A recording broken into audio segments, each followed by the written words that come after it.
So, hello guys, what's up? It's me again, si Mima Alicia nyo at nagbabalik ulit para sa ating panibagong video. Alam nyo, hindi ko talaga maipagtanto, hindi ko talaga lubos mawari na gagawin ito ni Senator Bato de la Rosa. Na gagawin niyang utusan na parang katulong itong si Karen Davila. Kasi meron siyang gustong patunayan. Ang gusto niyang patunayan, yung taong bayan daw po ay naghihimutok na. Galit na daw po. Nag-aalab na. Silent nga lang daw po yung taong bayan. So gusto niyang ipamuka kay Karen Davila. Sabi niya, Karen, mag-survey ka. Magsagawa ka ng interview at malalaman mo na yung taong bayan ay galit na.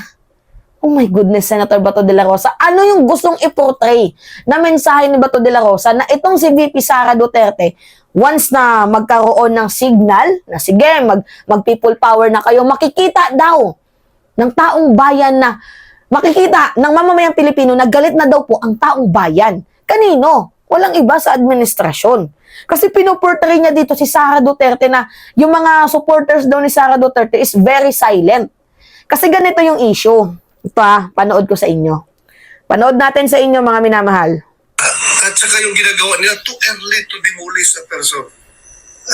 Alam naman, nagbubumirang sa kanila lahat yan eh. In what way? Taong bayan ay galit na yung mga taong bayan. Silent majority, paano yan. I wanted to ask you, Senator, paano galit ang taong bayan? You have the Vice President going live saying papapatay niya ang Presidente, First Lady, ang Speaker kapag daw namatay siya, etc., etc. It's quite shocking for the Filipino people to hear a Vice President conduct herself in this manner. Alam mo, yung mga ganyan, no? yung taong bayan, hindi naman bubo ka rin. Alam nila kung ano nangyayari ngayon. Ikaw lang yung bobo. Ano ang endgame nito. Alam ng taong bayan yan. Hindi naman mga bubo ang tao ngayon. Lalo na sa may social media na tayo ngayon. They are very much informed. Kaya yung mga tao, tahimik lang yan. Pero kahit na magsurbik ka rin, makipagpustahan ako sa'yo. Magsurbik ka. Ano ng sentimento ng taong bayan ngayon, di ba? Galit na. The more that they found on the VP Sara na isang babae na wala nang kakampi, siya na lang mag-isa, the more nagagalit ang taong bayan. Hindi na tayo maglukuhan. Magprangkahan na tayo. Magsurvey ka. Pumunta ka. Rinig nyo, mag-survey ka, o pumunta ka sa mga lugar-lugar na yan, malalaman mo na kapag ang Vice Presidente ay wala ng kakampi, yung taong bayan nandyan sa likod. Anyway, sige, ganito. Itong si Bato de la Rosa, alam nyo, yung pinakaunang punto natin dito, bakit siya nagkokomento? Diba? Sinabi na ni Senate President Chis Escudero to senators, avoid commenting on Sara Duterte's impeachment. Okay. Yung nakalagay dyan, impeachment. Bakit natin maiko-connect dyan? Sa sinabi ni Sara Duterte, sa sinabi ni Bato de la Rosa. Kasi kapag gumulong, yung impeachment, dyan sa Congress, aakyat yan sa Senado. So kahit ano pa man, yung gawin ni Bato de la Rosa, aakyat yan dyan sa kanila, maririnig yung komento ni Bato de la Rosa. At the end of the day, parang pinapakita niya na siya ay sumusuporta kay Sara Duterte, na dapat sana ay neutral siya. Diba? Unang-una, bakit ka nagkokomento sa mga ganyang bagay? Pinagbawalan na kayong magkomento ni Chis, pero hindi ka nakinig. Strike ka na naman. Ngayon, nung nagpa-interview ka dito kay Karen Davila, tinanong, paano nagagalit ang taong bayan? O, paano nagalit ang taong bayan? Sasabihin mo, hindi, madami nang alam ng taong bayan ngayon, lalo pat nasa social media na, hindi bobo yung taong bayan. Talagang hindi kami bobo. Hindi bobo ang taong bayan na tulad namin para sumuporta sa isang kriminal at isang kurakot na public official. Yan yung totoo dyan. Masyado nyo lang talagang pinipilit na itong si Sara Duterte ang hero ninyo kasi napakinabangan ninyo. Imagine mga minamahal, isang senador, magkukomento ng ganyan, uutusan pa yung isang reporter para lang patunayan na sarili niya na hindi totoo yung sinasabi ko, yung taong bayan galit kay Sara. Ay, hindi totoo yung sinasabi ko, yung taong bayan galit na talaga sa ginagawa nila kay Sara. I mean, tama ba yun? Ha? Bato de la Rosa? Tapos uutusan mo pa Itong journalist reporter na si Karen Davila, broadcaster, uutusan mo pa na mag-conduct ng survey? Ang kapal naman ng mukha mo. Privilege na nga na ma-interview ka eh. Tapos mag-uutos ka pa? Ba't hindi mo gawin? Ba't hindi mo gawin? Kung pag-uusapan lang natin yung survey, ang daming downtimes ni Sara Duterte. Yung trust rating niya, bumaba.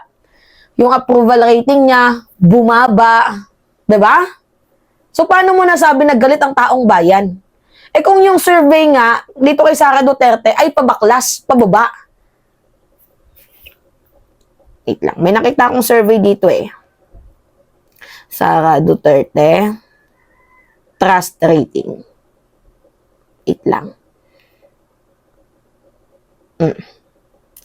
Oh, Marcos, VP Sara trust rating dip in a latest Okta survey. Noong October 31 to. Oh, yung trust rating ni Sara Duterte bumaba. Yan oh, nakalagay dito. Oh. Yan oh. See? Oh. Paano mo nasabi Bato de la Rosa na galit ang taong bayan kung yung survey nga mismo ang nagpapatunay na ayaw nila kay Sara Duterte? Bumaba yung survey ni Sara.